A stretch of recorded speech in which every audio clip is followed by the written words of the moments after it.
YouTube 是一个非常好的平台，去开始网络创业，去打造自己的个人品牌。但是也许你会感受到做 YouTube 频道并不容易，你可能会觉得做的人太多了，所以才会导致这个平台太过饱和了。其实并不是这样的，我已经看到了很多今年才加入的 YouTube 创作者，他们的频道成绩已经超过了在平台上面好几年的 YouTube 创作者了。所以现在是一个开始经营 YouTube 频道的非常好的时机。但是在这个过程中，有很多的因素会导致你的频道成长缓慢，会让你的频道一直是处于小频道的阶段。今天这期影片我就和你分享7个因素会导致你的频道做不起来。第一个因素就是你的频道没有核心内容。这里不是要求大家去把自己的频道做成垂直度非常高的 YouTube 频道，频道里面只涵盖了一个话题，但是你要记住，你的频道需要有一个核心的内容。YouTube 平台它现在的演算法是这样的，当它把一部影片推荐给你了，你点开观看了这部影片，那么 YouTube 算法就会记住你这个观看行为。当你下一次登录 YouTube 的时候， YouTube 演算法就会把这频道其他的影片推荐给你，它会观察一下你是否在这一次会点击观看这部影片。如果你有点击观看了，那么 YouTube 算法就会慢慢的确定你喜欢这个频道内容。当这个频道有更新影片的时候，它的这部 YouTube 影片就立马出现在你 YouTube 首页上面。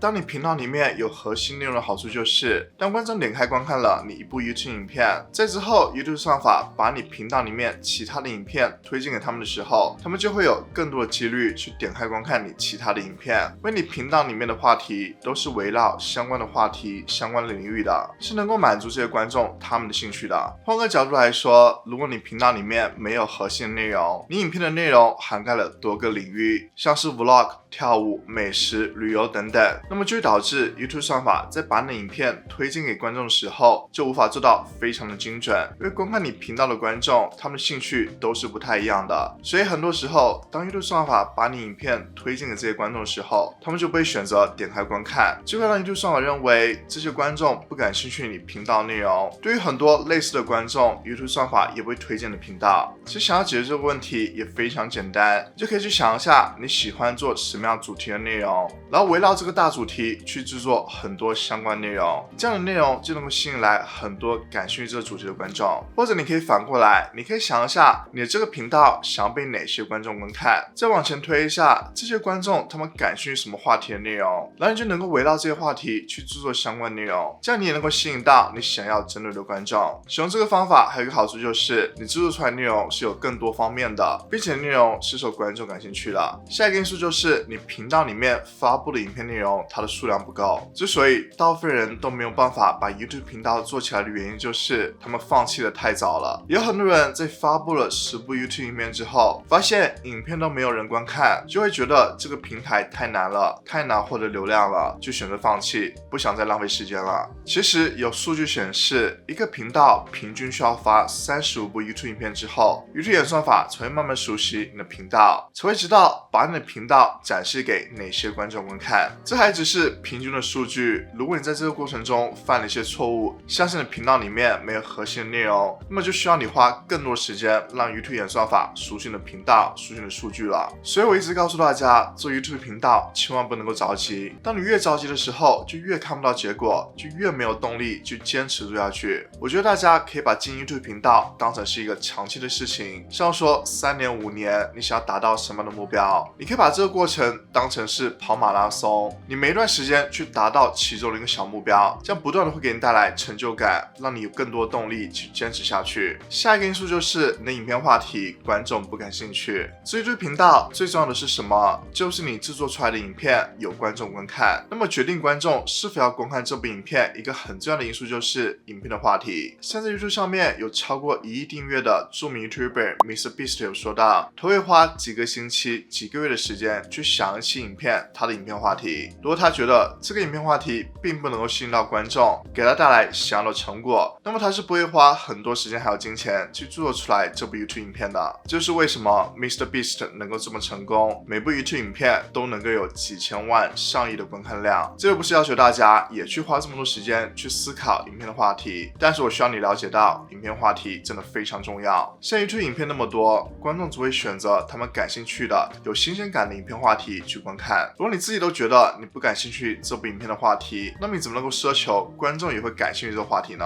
就是你时常会觉得你花了很多时间、很多精力去制作 YouTube 影片，去经营了 YouTube 频道，但是还是没有看到想要的成果，那就是因为你制作出来的影片话题并不是观众感兴趣的。想要知道观众感兴趣什么样的话题，我这里推荐大家几个方法，可以帮助你找到这些话题。首先第一个方法就是你可以去查看一下和你同领域的其他频道，这些频道最好是1万订阅以上的频道。你可以查看一下在最近90天的时候有哪些影片它的观看量是比较高的，就能够证明在最近的时候你的针对观众他们感兴趣这样的话题。你可以再看一下在评论区的时候观众有提出什么样的疑问，提出什么样的见解，或者说有提到哪个点是这期影片没有涵盖到的，这些你都能够记下来，在你制作影片的时候你就能够加入这些点，这样就能够更满足观众的要求。第二个方法就是你可以通过你 YouTube 的后台数据，现在 YouTube 的后台会提供给你一些观众的观看行为数据，你可以来到 YouTube 后台选择数据分析，在观众选项底下你可以找到这个你的观众还收看了哪些频道，这里就有显示在过去的28天有观众还观看的其他的频道，总共会有3页供你查看。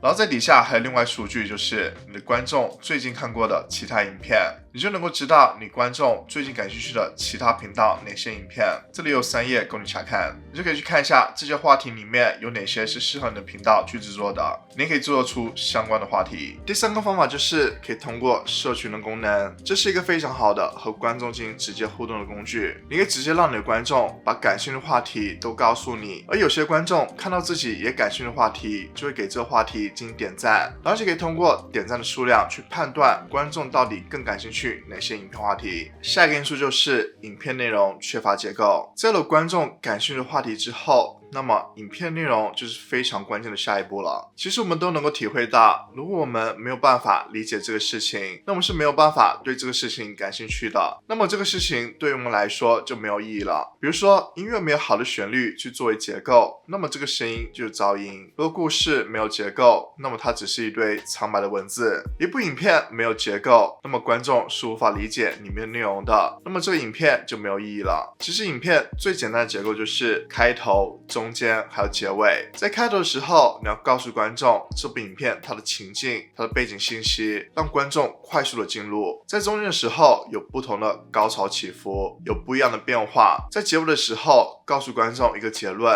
让观众最终明白这部影片它的主要内容。举个例子来说，像信息类、教育类的内容，它的影片结构就是在开头的时候告诉观众为什么观众需要观看这部影片，观看这部影片对他们会有什么样的帮助。在影片中间的时候告诉观众会有几个重点，每个重点会有几个小点去阐述主要的内容。在结尾的时候再总结一下这部影片它的最主要的信息。这就是为什么有很多观众告诉我的影片内容比较好理解，因为我的影片内容是有结构的。在有结构的情况下，观众是更容易吸收里面的信息的。想让你影片有结构，就需要写出影片的大纲，包括影片的开头、中间还有结尾。任何的影片都需要有一个大纲的，包括 vlog。那些观看量很高的 vlog 影片，其实都是有个主要的结构去贯穿整部影片的。如果你这部 vlog 没有结构，那么就是一个记录生活的流水账，是没有办法吸引到很多观众观看这部影片的。下一个因素就是影片的节奏太慢，应该有很多创作者都没有注意到自己的影片节奏。像由于短视频越来越兴起了，这就导致有很多的观众专注于观看影片内容的时间越来越短了，可能观众能够坚持观看个8秒钟就不错了。那么制作 YouTube 影片应该怎么办？这要求我们提高影片的节奏，不停的给观众新的刺激，让观众没有闲下来的时间，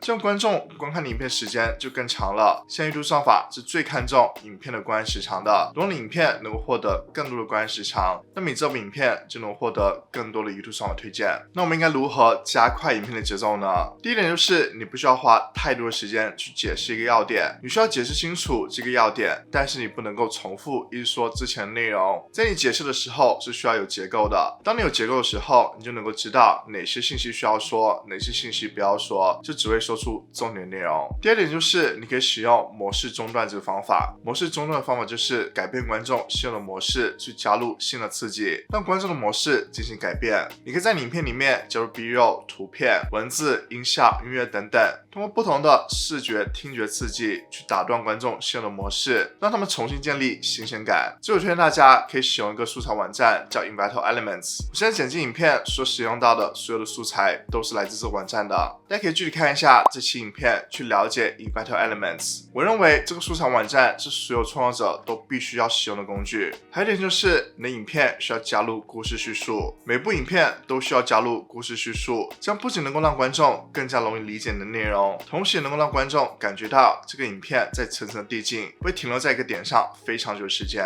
这些工作大部分的时间需要你在影片剪辑的时候完成。你需要首先把你影片里面无用的信息先卷去掉，然后在适当的时候加入一些 B-roll、图案、图片等等，去进行模式的中断，然后让整部影片故事的叙述性增强。下一个因素就是缩图不吸引观众。随着 YouTube 的演变，缩图的重要性变得越来越高了。你可以这么认为，一部缩图能够决定一部影片它的命运。但这里大家需要注意一下，观众的不同观看行为会导致观众看待缩图的方式是不一样的，他们被缩图上面吸引的点是不一样的。比如说有很多观众在YouTube首页上面浏览影片的时候，这个时候大部分的观众是没有目的性的，他们只是在首页上面去看一下哪部影片的缩图是比较吸引人的。当他们被这部影片它的缩图吸引到的时候，他们就想点击观看里面内容。但是如果观众是通过 YouTube 搜索栏去搜索到一些影片的时候，那么这些观众他们目的性是非常强的，因为他们是带有问题来的，才会去搜索栏里面搜索相关内容。所以他们看待缩图的时候就会想，这部影片的缩图里面是否能够呈现出我想要的信息，这部影片是否能够帮助到我解决我想要的问题。所以这就要求你在拍摄影片之前就要决定好，这部影片你想要针对搜索流量，还是说 YouTube 的推荐流量。你可以去根据这个想法去设计出你的缩图。大家可以在平时观看 YouTube 影片的时候，可以去看一下有哪些影片的缩图是能够吸引到你的，你可以把它截取出来，去保存在一个文件夹里面。这里每次制作缩图的时候，可以查看一下这些缩图，去给你自己很多灵感，给你更多创意。你可以把一些优秀的点去加入到你缩图制作上面。下一个因素就是没有持续更新。是的，如果你没有持续更新影片内容，那么你 YouTube 频道是很难获得稳定的流量的。有些观众在我频道里面留言说自己的频道成长很慢，想让我去看一下。有时候我会点进去看一下他们频道，我就发现这个频道更新的频率非常的不稳定，很多时候都是几个月更新一部影片，又或者是最近几周更新的非常稳定，但是在之前有非常巨大的空档。像不管是 YouTube 还是其他的社交平台，他们都希望创作者能够稳定的输出新的内容的，这个点非常重要。无论是 YouTube 平台创作者，我希望你至少能够保证每周能够出一部新的影片，这样能够让 YouTube 算法知道你这个频道是有这样稳定更新影片的，是一个活跃的 YouTube 频道，这样 YouTube 算法就能够慢慢给你更多的频道推荐量。但是没去检查一下自己的 YouTube 频道呢？第几点是导致你的频道成长缓慢的原因呢？可以在评论区告诉我。进 YouTube 频道会用到很多的方法，但是你知道吗？有很多原本很好用的方法，在现在继续使用的话，反而会对你频道造成伤害，而有些方法甚至导致你频道被关闭。所以希望你去看这期影片，里面告诉你不能够再继续使用的 YouTube 频道进行方法。如果你觉得这期影片对你有帮助，希望你能够为这部影片点个赞，并且关注我频道，了解更多关于 YouTube 的内容。如果想了解我的最新动态，可以关注 IG。那么下期影片再见，拜拜。